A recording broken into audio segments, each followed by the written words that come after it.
Hi friends, आज मैं आपको देखी मेथी पिठा। तो मेथी को काली राति ग्राइंडिंग करके रखी थी। एबे से नड़िया बादाम मंजी चीनी लुण मिक्स करके रखी एबे बनैबा।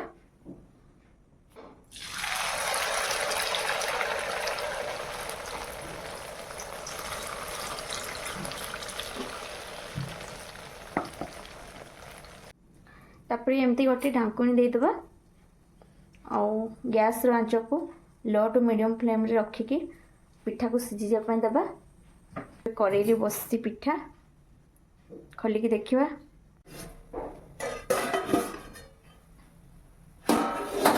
देखंतु मेथी पिठा तैयारी होछि।